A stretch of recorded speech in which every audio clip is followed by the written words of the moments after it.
Revisão AP3 centralizada 4.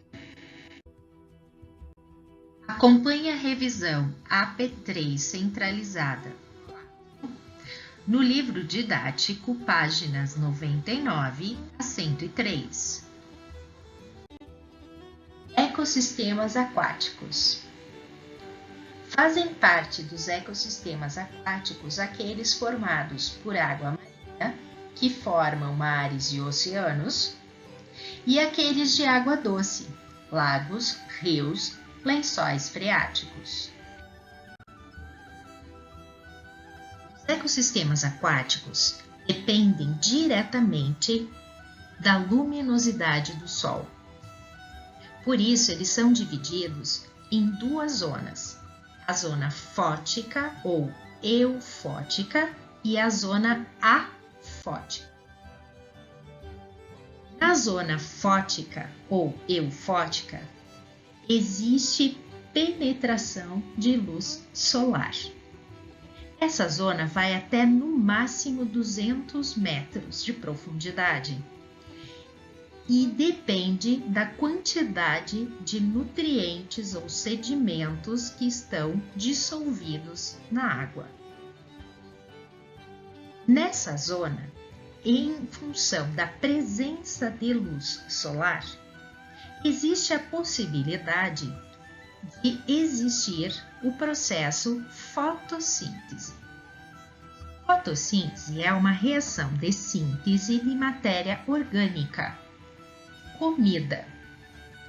Os seres capazes de realizar fotossíntese são chamados de autótrofos por estarem produzindo o próprio alimento e são considerados no ambiente produtores ou base da cadeia alimentar. São eles que produzem o alimento para si e para todos os demais seres vivos presentes naquele ambiente. Quem se alimenta dos produtores são seres heterótrofos que não conseguem fazer o próprio alimento e por isso são chamados de consumidores. Como é na zona eufótica que tem luz, é nessa zona que tem fotossíntese, é nessa zona que encontramos produtores. Nos ambientes aquáticos, os produtores são algas unicelulares ou pluricelulares e algumas plantas aquáticas capazes de sobreviver no ambiente, normalmente um ambiente de água doce. Como tem muitos produtores nessa zona, também existem os consumidores bastante numerosos que se alimentam dos produtores, os consumidores secundários que se alimentam dos primários e assim por diante. A zona afótica, como o nome já diz, A na frente da palavra significa não, é uma zona sem luminosidade, sem luz, normalmente a partir dos 200 metros de profundidade. Nessa região, não existe a capacidade ou a possibilidade de se realizar fotossíntese, portanto, não encontramos seres produtores, apenas consumidores dependentes dos produtores da zona eufótica. Nos ecossistemas aquáticos, os seres vivos são classificados de acordo com a sua capacidade de locomoção.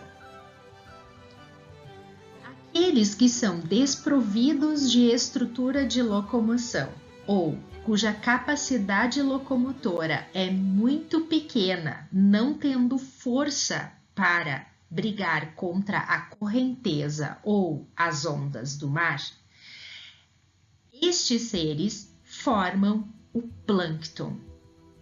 O plâncton é uma fina camada superficial encontrada em qualquer ecossistema aquático. Os seres planctônicos são divididos em dois grandes grupos. O fitoplâncton, formado por seres com a capacidade de realizar fotossíntese, composto por cianobactérias e algas unicelulares, e o zooplâncton, formado por seres microscópicos ou em estágio larval. O zooplâncton é consumidor primário, se alimentando diretamente do fitoplâncton, os produtores dos ecossistemas aquáticos. Fitoplâncton e zooplâncton servem de alimento para todos os demais. Aqueles seres de ecossistema aquático com capacidade de locomoção para se deslocar mesmo contra a correnteza ou as ondas são classificados como nécton. Fazem parte desse grupo os peixes, mas também alguns mamíferos. O terceiro grupo de seres vivos de ecossistemas aquáticos são aqueles que estão no substrato, no solo do ecossistema aquático. Estes seres são chamados de bentos. Ou eles estão fixos neste ambiente, ou eles têm a capacidade apenas de rastejar sobre ele. Nesse local, encontramos as algas pluricelulares, equinodermos, moluscos, crustáceos. Ecossistemas marinhos. Ecossistemas marinhos são aqueles cujas águas apresentam grande quantidade de sais minerais dissolvidos, formam os mares e os oceanos. Nesses locais encontramos um fenômeno em alguns locais do planeta, como em Cabo Frio, no Rio de Janeiro. O fundo dos oceanos apresenta uma camada de sedimento nutritiva com grande quantidade de sais minerais e matéria orgânica, proveniente da decomposição dos seres vivos deste ambiente. Em alguns locais, a corrente marinha fria vem em direção ao continente com grande força e, ao encontrar a plataforma continental, desvia o seu fluxo, subindo à superfície com grande quantidade de nutrientes, trazendo esses nutrientes todos para o filme superficial do ecossistema marinho, onde nós encontramos os seres planctônicos. A água esquenta e segue seu fluxo. Os nutrientes ficam disponíveis para os seres fotossintetizantes. Com grande incidência de luz e grande quantidade de nutrientes, estes seres se reproduzem de forma abundante. Mais fitoplâncton, mais zooplâncton, mais consumidores secundários, terciários e assim por diante. No local onde ocorre esse fenômeno, conhecido como corrente de ressurgência, existe uma grande biodiversidade marinha.